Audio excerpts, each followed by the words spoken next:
Welcome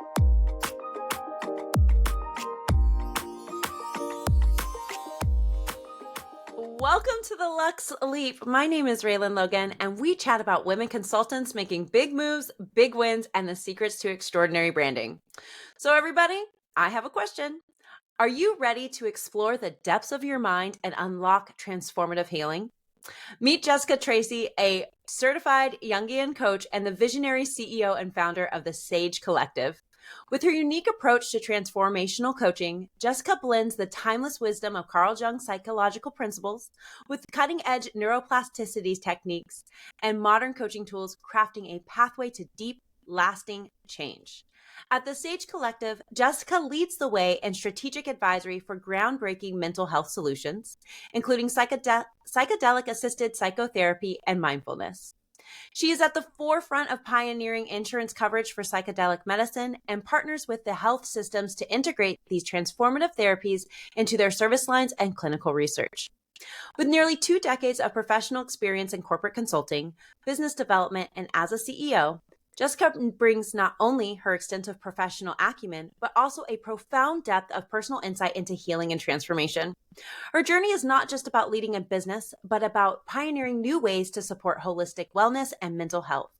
Get ready to dive deep into the mind and discover new possibilities for personal growth and healing. Please welcome the trailblazer in psychological and psychedelic therapies, Jessica Tracy. Hey, Jess. Hey, how are you? Thanks for having me and appreciate the introduction. Of course, it's my favorite part. If nobody listens to anything else, at least they have the world's greatest intro. So I'm really excited for this conversation because I loved our pre-conversation, and I don't know if I told you this, but I did go to school because I wanted to be a child psychiatrist. Clearly, that's not what I'm doing. But I want to know, really, and everybody wants to know, what inspired you to start this brand? Like, just give us a high-level overview of what got you here. Absolutely, yes. So, what got me here is really my own struggles with mental health and my personal, let's say, healing and transformation journey. So, I, like many, and I think like many females out there, have struggled with anxiety, with insomnia, with maybe just the general stressors of everyday life. And I took the very conventional route initially to manage that. I went to my doctor. My doctor said, here's your SSRIs for the anxiety. Here's Xanax for the panic attacks. Here's sleeping pills so you can sleep better. Here's Adderall since you're experiencing some ADD and your mind's all over the place. And I went to therapy on top of that. And I think like many would use wine as a way to cope after a long, stressful day. And that's what I did for over a decade. And honestly, I didn't want to be on medication. For people that medication is working, like that's amazing. And I'm super grateful for that. But for me, it wasn't something that I wanted to continue taking every single day. And mostly because I felt like for what I was going through, there was a better way. And the fact that it was just something that I could just take so that I could not feel those symptoms, to me felt like there was something off. And I really wanted to go deep and understand like what is causing this. And ultimately it was just unresolved traumas, micro and macro, that have happened over the course of my lifetime. And, I think being in some maybe companies or roles or relationships that were not in alignment. So, spiritually, when you're not in alignment, your body is going to tell you, hey, something's off here. We need to make some changes. So I decided to explore some alternative methods to healing. I looked into and worked with psychedelic medicine. And I also started working with a Jungian psychotherapist and started a Jungian analysis. So through that, through those experiences, what I found was this really deep emotional healing where I was able to get to the root of what was causing the symptoms versus just treating the symptoms. And and also to not only get to the root of it, but to see and identify and have kind of a path for how to now resolve what was going on with me. And It was very much about going into your unconscious, exploring the shadows, the darkness that we tend to not want to face. I stuffed that down. I stuffed that down real deep. There's a lot of experiences that I didn't want to go back to. And maybe there were some things that I didn't want to face. But ultimately, that's the journey of healing. So I did that really deep work for a few years. And then I think, like many in this space, once you experience something that's so transformational and so healing, and how many other people are going through something very similar, my experience is not too dissimilar from others. You want to give it back. So I decided to leave corporate and start both the Sage Collective, where I could help to educate and integrate psychedelic medicine into kind of let's say the traditional health ecosystem.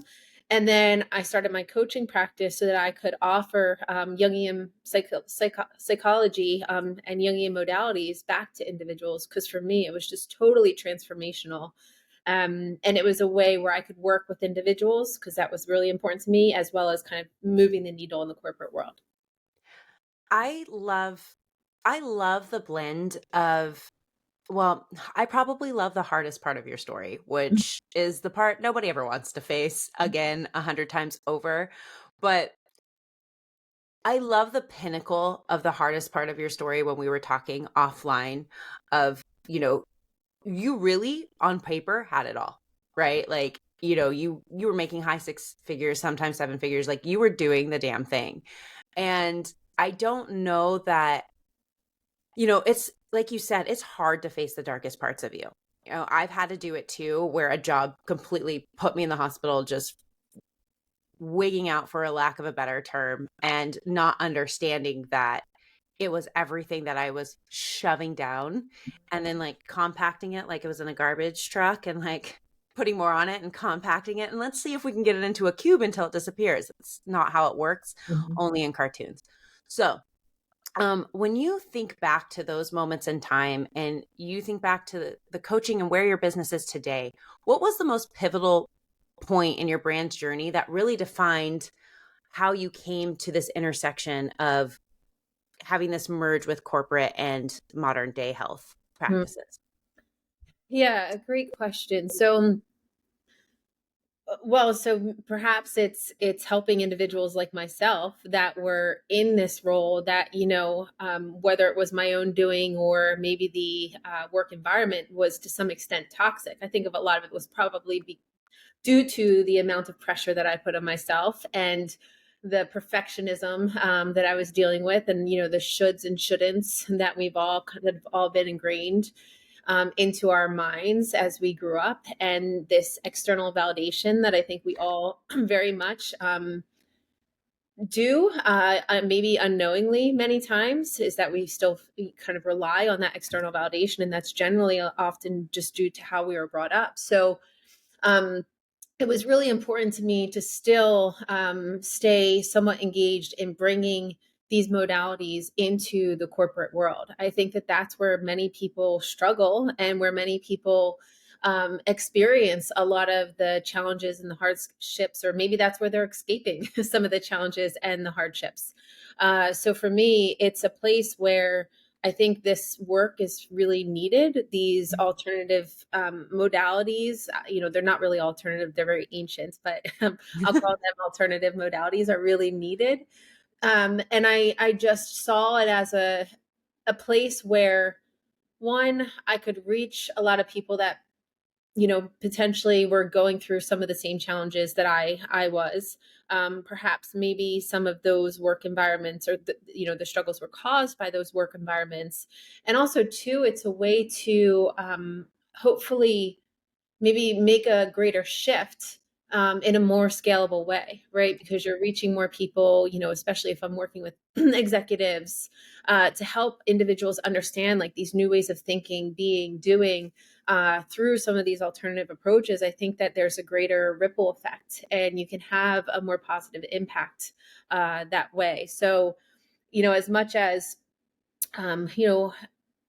I really enjoy, working direct with individuals, it was important for me to still figure out a way to kind of maybe make this work a bit more scalable and reach more individuals and integrate it into the traditional ecosystem. And when you think about, integrating psychedelic medicine into the traditional ecosystem, it is definitely, an uphill battle. But for me, it's education and it's advocacy, and that's just as important as the actual integration itself, just based on the time that we're at right now.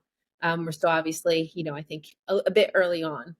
Yes, I would say, especially with what you're working towards, it's really at that early adopter stage. And you said something that like really resonated with me. It's not really new. It's actually quite ancient. It's like digging up fossils, ancient. Yet we have shifted so far away from those lines of thought as a community, as a collective whole, that it's now seems new again, and we're now at the curve of early adoption. And you're right, it is an uphill battle until the masses start to take that on, and then it will even itself out. um Neither of us are historians, so the question I want to ask you, I have no idea if you know the answer to, Jessica, but you could. So I'm going to ask it anyways, and then you can look at me and be like, Raylan, you said we're not historians. um at what point did modern civilization deflect from ancient teachings? Do you know? Like, Mm. and it's okay if you don't know. Yeah, I mean, I've been reading about some of this. I mean, a lot of it, religion plays a pretty big role into this. So when, Catholicism and, maybe the Christianity Mhm. came in to, um, let's say, decolonize a lot of cultures of all types, Native Americans, Irish cultures. When these religions, Catholicism primarily, came in, it was very much a shift away from using natural modalities to heal. Okay. And I think also probably, also breaking up some of the more holistic approaches to healing, like things like community, like dancing, like music and vibration and frequency, like engaging in kind of that tribal aspect, where we're helping each other, we're relying on each other, we're supporting on each other, versus this, I think, how we've been shifted into is this very much like individualistic aspect of making, doing everything for yourself and being super independent. And I know women especially have really maybe shifted into this role of this strong independent woman. And yes, we are, but we also can rely on community and need help. And I think it's put us very much in our masculine, and Mhm. that's been a bit dominating, where we have such intuitive power in our feminine, but in this kind of like cultural shift, uh, we've maybe lost connection to that, Yeah. and it hasn't been as strengthened. If anything, it's actually been put down by the general society. So, you know, I'd say that's probably, at least to my knowledge, where I'd say these shifts away from these kind of like ancient modalities started to happen. And yeah, I mean, they took away traditional medicine, culture, ways of looking, ways of dressing that were, more cultural and had a lot of spirituality connected to it. And then I would say the next big wave would be when pharma came in, of course, because then once pharma came in, they had the opportunity to take a lot of these learnings from the natural modalities. So, what parts Mhm. of the brain do they work on? And then develop medications that they can, of course, make profit off of. That was the longest pause, everyone. I'm sorry. There's so many thoughts going through my brain that I couldn't choose one. I don't know how many times I say that on this podcast. My brain works lightning fast. And it needs to find some stoplights inside of it.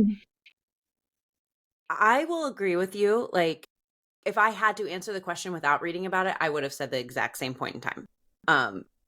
There's I was raised Catholic, everybody. I'm not saying Catholicism is like the sin to the world, so let's be very transparent here. But it did create a lot of problems. Alrighty, you cannot read a history book and not say that. Spanish Inquisition, anyone? Anyone at all? Witches being burned at stakes in America? No? Okay. So like all of those times that these things shifted, and there are so many parallels with the current state of the world right now. When we look at these pieces and we start to analyze the fact that it's even being made for profit, to your point, it's almost heartbreaking. But where I want to take this thread of thought is, you were saying like women are starting to deflect away from leaning into our intuition, and or we are felt some type of shame for just knowing. I don't know how many times I've caught myself like trying to explain something I just understand. And I don't have a fact in a book to tell you why I understand it. It's just very innate to who I am as an individual. And I do feel like having our independence should not be in lieu of having community. If we analyze how men orbit this society that they should not be in control of, you watch and they go golfing and they make deals. They go have drinks with the boys and they make deals. And they are also operating in community, regardless of the fact that they're big, independent, strong men. Roar. And so when we look at that as women, and it's something that I dream about, is like creating more of those communities of women so we can have that space to lead with each other and lean on each other. But I feel like we get very siloed, especially in the workplace, especially when you get higher up in the workplace from a leadership perspective. There's less of us to go around, even more or less if you look like I do. And that just keeps cycling down. And then that's where a lot of that trauma and that hurt comes from. It's the root of the story you and I both share to a certain extent of like, I spiraled because of perfectionism in these higher leadership roles. And the crash landing was not the crash landing with a nice fluffy mattress at the end. So when you're talking about women creating community through your coaching and just in general, what do you envision that looking like in the future? Great question. I'm actually in the process of building a women's empowerment group, so it's very top of mind. So, I think there's various aspects to it. I think there is obviously a healing aspect to it. When women come together, we heal, and some of that is just being in our feminine energy together. It is very strong and it's very powerful. And when you can feel into, a safe feminine space with other people, like that alone can just heal you, Yes. So that's one aspect of it. And then just being able to share your story and be heard and validated by just, listened to.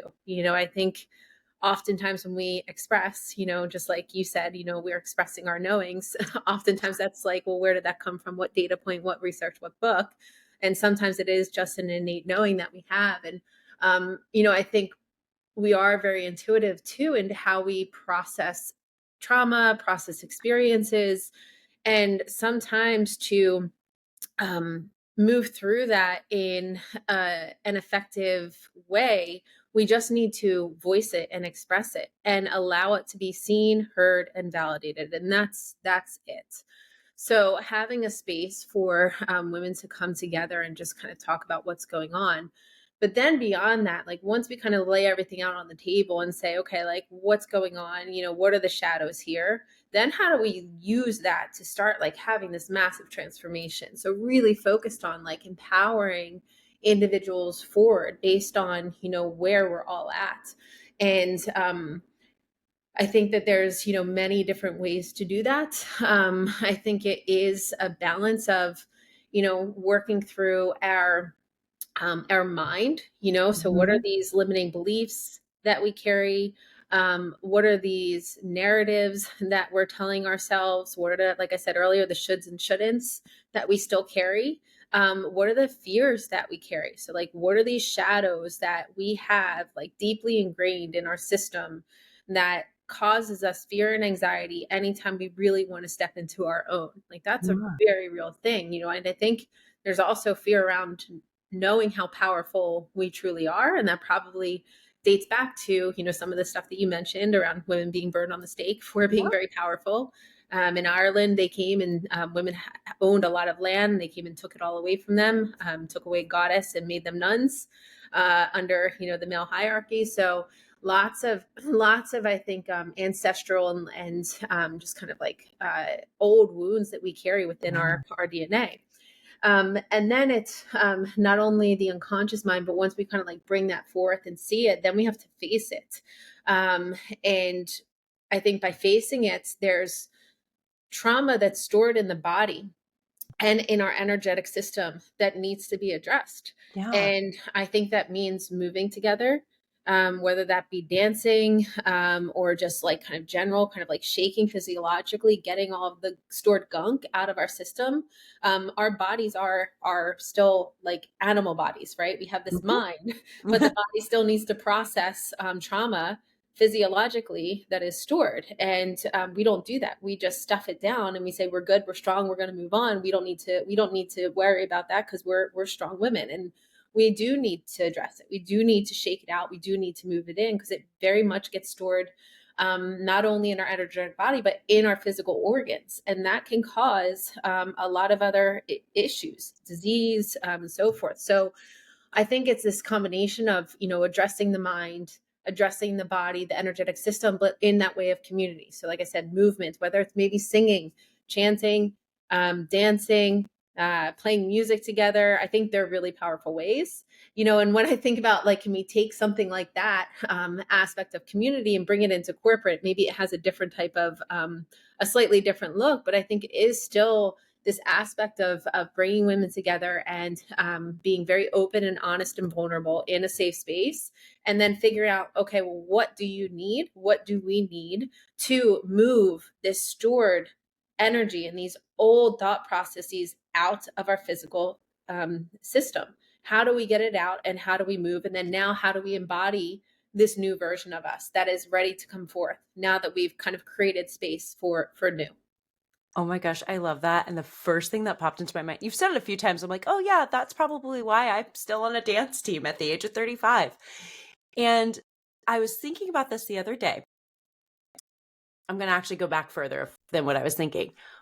When I was a teenager, and I'm sure I'm not the only teenage girl in the entire world who did this, like you feel all your emotions. And so you have to listen to music and you just love your music and you're singing at the top of your lungs and piss off your parents. I was definitely that kid. And going to cheer practice, and I loved to dance at the end of the week when I was in my early 20s. I didn't even have to drink. I just had to dance. Mm-hmm. And I always felt better. And so during a time where I wasn't happy, I wasn't really singing, not even in the car. And I have full on concerts in the car, everybody. Like you might as well call me Beyonce 2.0 in the car. So I would sing all the time and then I just stopped and I stopped dancing and I gained a ton of weight and I was miserable. And then I've started dancing again, and I catch myself like just singing outside, like walking to my car. And there's something to be said about like getting it out, no matter what you're singing about. Mm-hmm. And I was at practice the other day and we were dancing to Christina Aguilera Beautiful. Like that is one of the songs we dance to. And I'm just in my own world. Half the time I don't even realize there's other humans around me. And dancing, dancing, dancing. And then Daniel on our team goes, Ray, you look so sad. And I was like, well, it's a sad song. I don't know. I just let it out and it is the song. And so I also just had this picture in my brain of people like doing this contemporary dance to Beautiful in corporate. And it was a really great moment in my brain. And you cannot unsee a CEO in loafers as a dude, like big hands spinning around, falling down like a leaf. That was a great visual, and I had to share it. Oh yeah, absolutely.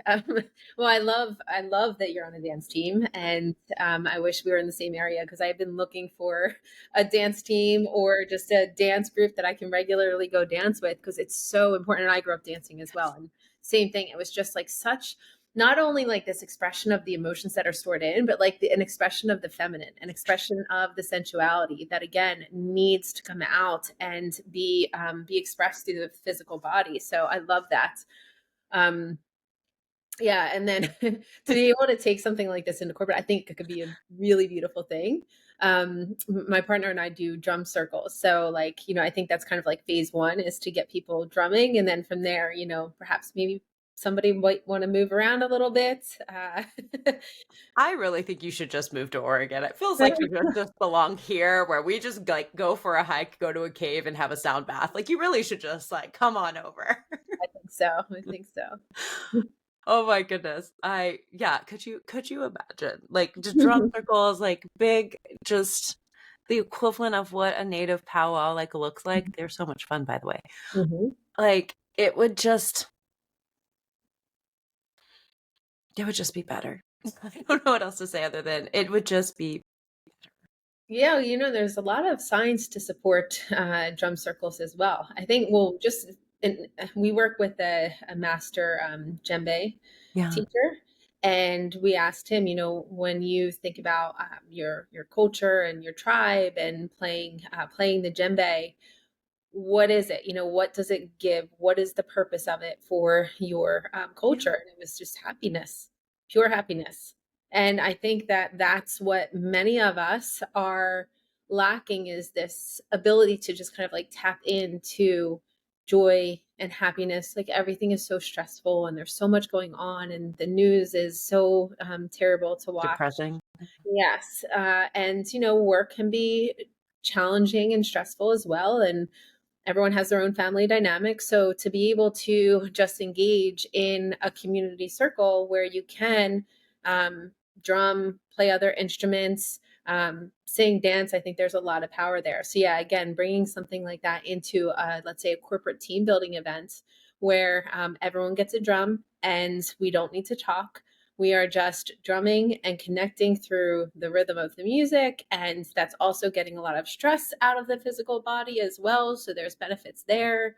And, you can learn to kind of meditate through that process as well, because it is taking you out of your mind and into the Mhm. body. So lots of just general benefits that I think that many corporations, I think, would be looking for when they think about how do I improve the mental health of my population, and maybe offer these kind of like fun, stress-free engagements, and then perhaps they can take it to their friends and their family and their community, and bring it home with them.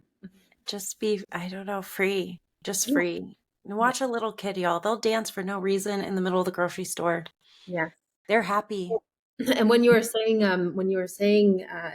about how you stopped dancing, and that's when you're experiencing a lot of anxiety, it always brings me back to this quote, and I don't know who said it, so I apologize for that. But when you would, if you would go to a shaman and Hmm. say, "Hey, I'm experiencing anxiety or depression, or I'm not sleeping," they would say, "When is the last time you danced? When is the last time you sang? Well, When is the last time you spend time with your tribe and your community? that's When is the last actually time really you created good. something? When is the last time you engaged in art?" Mhm. And that's not the exact words, of course, but Yeah, but the gist of it is the you general gotta gist. move. You gotta get creative. It's Mhm. Yeah, well, we got so used to stuffing everything down. We take medication to stuff things down. That's why I was having panic attacks. Anxiety Mhm. is an alert saying, "Hey, I need you to look at me. I There's something going on here that I don't like or that needs resolution, and you're not listening. So I'm going to make Freak this out on alert you. higher and give Hmm. you panic attacks." And what did I do? I said, "Okay, here's the Xanax. I'll fix that." And then but then they got more frequent, and then they started to get longer. So again, it was one of those things where my body, thank God, I love this part of myself. Very, very determined, even though it drove me crazy at this time, but like it would not let up until I faced it. And like I said, there was a lot of very deep work and extremely challenging work I had to do, but it's the best thing I've ever done, is to really face the darkness and work through it. There's a lot to be said about that because I think back And now I can think back, to that time. There was a point in time where I was like, I don't even want to look back. Mhm. But I remember, did you ever see Encanto, the Disney movie? No. It's okay. It came out within the last few years. So if there aren't a lot of little kids around, there's no reason to see it. But if you ever drove past the school, you heard every single child singing, "We Don't Talk About Bruno." Anywho, there's a song in that movie where the oldest sister is singing about being overly strong for everybody. And what's happening is to give context for anybody who hasn't seen the movie, and you, Jess, there's the youngest sister. Everybody in the family has powers based on this house except for her. But it's kind of implied that she does have powers because she can hear the house, and nobody realizes that because her door never changes like everybody else's. Like, one cousin can speak to animals. Bruno could tell the future, and that's why he got shunned. One sister can put together all these plants. One sister is like built like an ox and can like literally pick up a house and move it because it's Disney. And so the sister who can pick up the house and move it is singing this song about having to be so strong for everybody, and like it's crushing her internally. And I remember driving in the car. Matter of fact, I was getting coffee and I am in line for coffee in my car. And I'm hearing this song and I'm like kind of singing it to myself, and I am bawling, just bawling. And I think I got my coffee for free that day because they were like, we don't want to deal with whatever you are in your car. Clearly you're going through some shit. And I'm just like bawling, singing this song to myself. It's a Disney song. Granted, I have a little kid, so like you know what? I'm not gonna lie. It doesn't matter if I had Grayson or not. I'm still watching Disney. I love Disney movies. They're great. So I'm like, I'm not gonna pretend like I'm gonna hide behind my child. That's not the case. But I remember like I would just cry going to work, going to things, just thinking about going. And my whole body was like, no, ma'am, that's not where you belong. I had full on panic attacks at my best friend's bachelorette party in Cabo. I had to excuse myself at breakfast the day we were leaving to go cry in a bathroom stall because I didn't want to go back. Like, your body tells you a lot of these things. Yeah, And it does. singing made it better, but singing also was like pulling it all out of me. Yeah, and look, that's part of the process. It's a very important step of, I think, not only the healing journey, but also the journey to change, because it's awareness, right? It's awareness that like something is wrong here. I am really sad. I am getting it out. So this is amazing. But then at some point, you're also realizing I can't just cry to work every day. I do need to make some changes here. It's got Change is so hard. It's so hard to make. Many people will stay in the situation that they do not like because to them, stepping into the unknown is scarier it for is. them. That's a large majority of people, because it is scary to step into the unknown, because there's obviously, a lot perhaps at risk, at least in the mind, at risk. But what I will share is that from my personal experience, anytime I did something I was scared of, which is a lot, um, I like to face my fears. Every time I've done something that I've been scared of, it has always been one of the best decisions I've ever made. And it's not always easy, but you just have to kind of trust that it's going to be better on the other side, and that like there's no failing. There's absolutely no failure here, because even if it's shifting you into a better direction, a direction more aligned with where you need to be. So sometimes you just need to take that one step, even if it's not the like right step. It's always the right step, because it's a step. Literally just one step will take you closer to alignment to where you need to be, because once you make that one step, something else, if it's not like the end all be all step, something else is going to present itself so that you can take that other step. And also, once you start making these leaps too into the unknown, the universe provides. Like, you are going to see validation that it was the right move. You're going to experience things you never would have expected that are going to support that step or give you a helping hand. It's the whole hero's journey, Joseph Campbell's hero's journey. You get this call this call to action. And at first you're like, oh, hell no, I'm not doing that. And then you'll have it in your dreams. It's going to keep presenting itself. It's like, this is for you. It is time. And then you, when you make that, you say, okay, I'll do it. What they say is, you'll get spiritual aid, or assistance. And that is ultimately this validation that's coming through saying, yes, you made the right decision. And I'm going to help give you a little support here, to help you along the way as you continue on this path. Oh my goodness. That's so wild for so many different reasons that you said that in this moment. I'm going to also choose to stop, not listen to said dream that I keep having on repeat, because I don't know that I want to be president of the United States. Um, We can so do dream analysis there, because there's obviously something that your psyche is coming up. showing you. Your psyche is giving you some very strong messages, and is saying, listen. Jessica, I had a whole debate with JD Vance in my brain one night, Okay. and it was in color. It was not black and white. It was not like masses. It was, he had feet, I had feet. It was a whole thing. Everyone put a pin in that. We're not discussing that today. I'll analyze it, and you can ping me and ask how that analyzation went. And And I do Jungian dream analysis. Jung was very. oh my good golly, that was a really funny dream.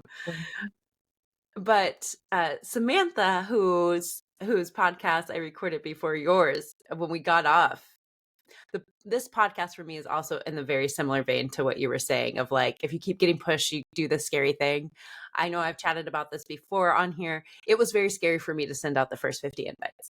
It was terrifying for me. I did cry about it. I tend to cry when I'm frustrated, everyone. And I remember, like, I was told, just expect 6 to 8% like response rate on your outreach. And I was like, okay, that means like 2 people, like, if you do the math. And I got a 62% response rate of people who were like, yeah, I'll do it. And I was like, oh, okay. I'm busy now. And so Because then you actually had to do it. I had to do it. Totally. But it has been amazing, and it's allowing me to bring women together, and it's been absolutely incredible. So I wouldn't change it for the world, but I was scared to do this. And now it's just, it happens, and I love it. And I've made incredible friends who I would have never met you otherwise. Let's be quite real here. If it wasn't for me being like, hey, no, seriously, will you respond to my message?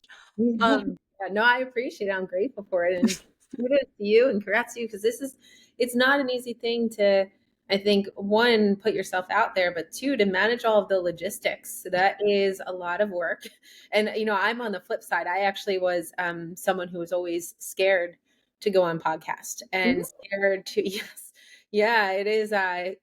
It was quite a journey for me to overcome that fear of getting on podcasts and speaking. I love doing it, but it was about, once I had to put it out there, or that people were going to see it. It was a pretty significant fear that I've been working on for the last probably 2 years. I think the first one I ever did, I went on it, but I didn't share it with anyone. And it was a good one too. But I was just, this whole aspect of putting myself out there, It's terrifying. which is so interesting because I've been in sales my entire life. So to be able, I could speak for anybody else's business. But once it came to like really being vulnerable and putting myself out there, it was a different story. But that's now my work. It's part of my business, I guess you could say. Not even my business, it's part of my like life's work and life's purpose, is to be able to share, because there are other people I know that have been through similar journeys. And if I don't speak, then, they're not going to be able to connect and perhaps find their own healing. That's how I did a lot of my own healing, was listening to others and their journey.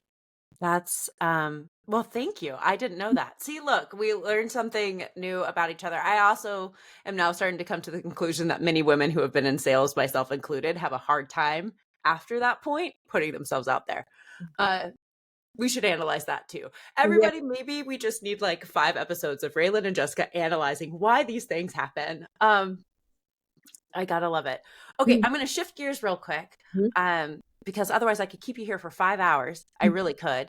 But what are your long-term goals for expanding your brand's impact? Yeah, so there's a number of goals that I have. If I think about the Sage Collective, it is continuing to support broader advocacy and education on the benefits of psychedelic medicine. And not only psychedelic medicine, but mindfulness practices, holistic practices as well, into the broader healthcare ecosystem. And I'm hopeful, we're obviously seeing some shifts in state legality of psilocybin, which is amazing. New Mexico just became the third state to now provide legal access to psilocybin, and they're actually going to be delivered in a medical model, which again is interesting for the industry, because I think that it provides maybe some legitimacy to the general public that, look, these medicines do have a major capacity to heal. I hope that by incorporating it into the state's model, it doesn't miss all of the necessary components that are really important, like the spirituality aspect of it. I think that many people that are in this space, I think they do have a little bit of concern that when psilocybin becomes more of a mainstream medicinal model, that one, there's benefits for maybe the more general public will have access to something that they wouldn't have otherwise engaged with. But it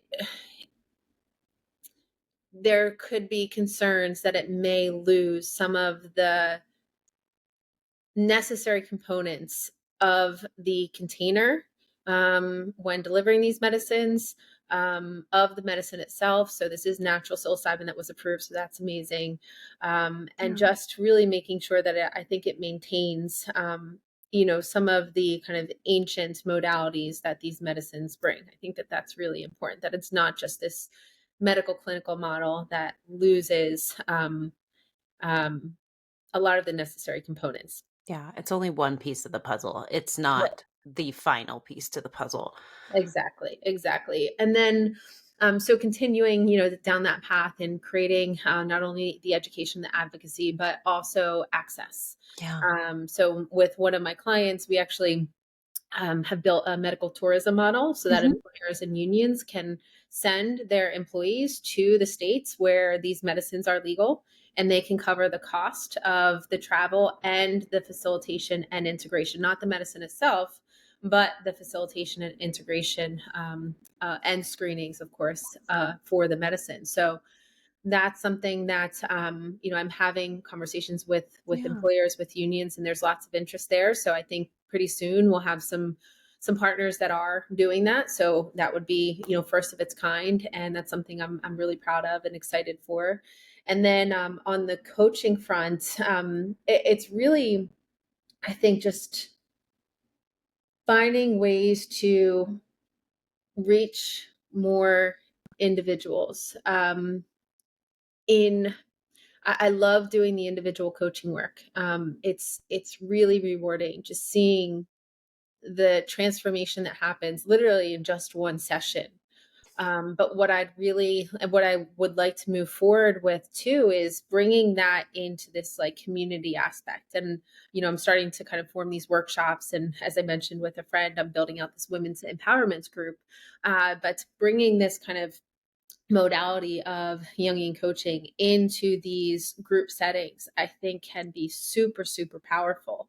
It's actually one of the practices of Gestalt therapy is doing that work in community. And I think that, working through our shadows, and, exploring different archetypes and which ones we're more comfortable in or more dominant in, and maybe trying out the others in a community setting. I think that that could be really powerful to like start to embody some of these shifts that we want to make. And in kind of engaging in these new aspects of ourselves in community, I think allows us to then take that with us and kind of live that out moving forward. So yeah, lots of I think creative ways that I can apply the Jungian psychology and other types of, I would say, more holistic practices that I do, like Kundalini yoga, working on the energetic system. So really, I think just blending all of these worlds together in a very like holistic model of addressing the mind, the body,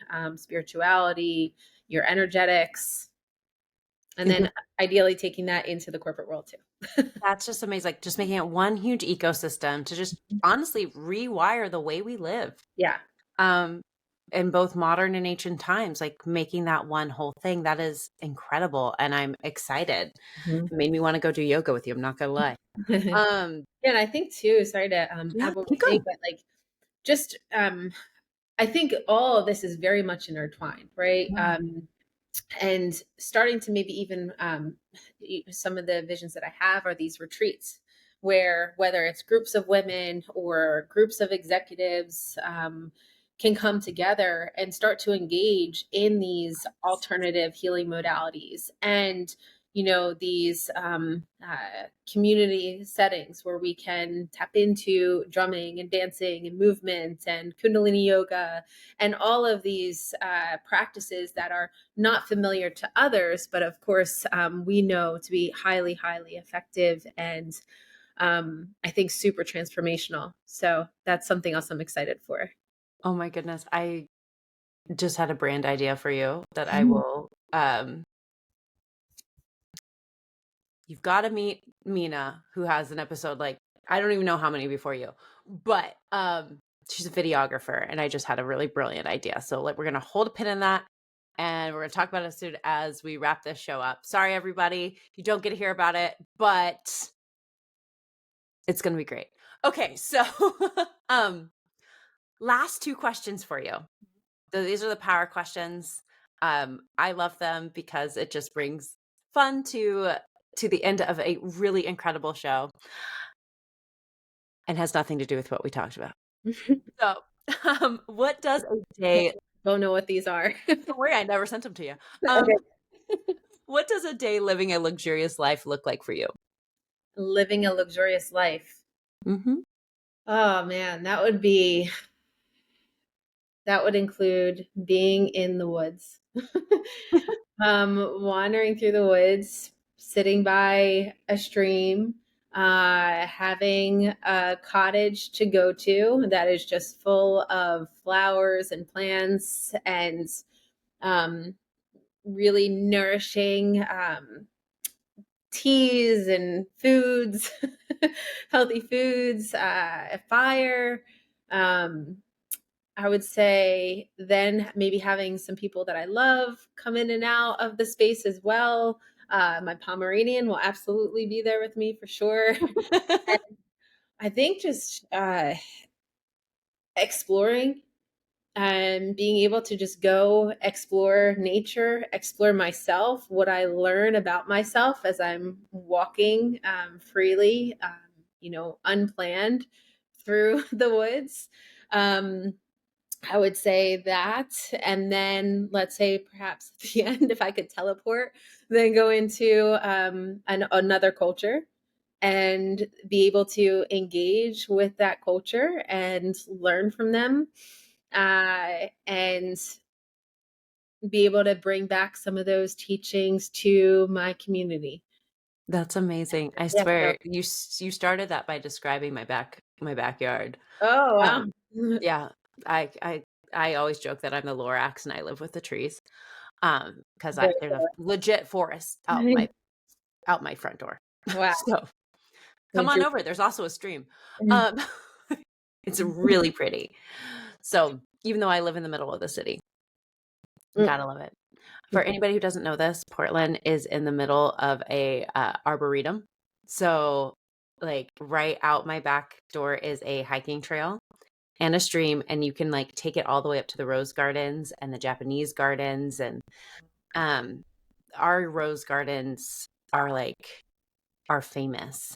So if you ever make it out here, I think you would just love it because I'm legitimately in the middle of the city, Wow. behind the largest hospital.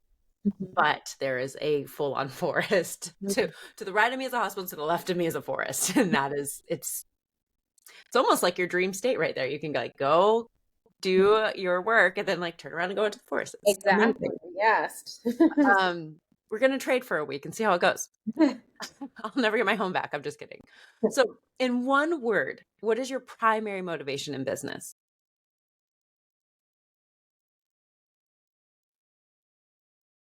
Transformation.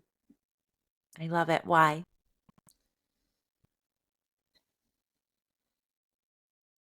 Because it's, we need to get unstuck. Everyone needs to be unstuck. Everyone needs to be unstuck. And I just want everyone to be able to experience life to the fullest. And that requires massive transformation. I think that that's life's journey, is transformation. Another word might be self-realization, where you're just continuing to explore yourself to find out who you really are, and finding more and more and more and more of that through that process, and becoming more and more and more of that. I mean, that's the process of life, and then, giving that back to others. That's so incredible. Jessica, this has been amazing. I actually looked up at the time. I was like, oh, hey, we've been here for a party.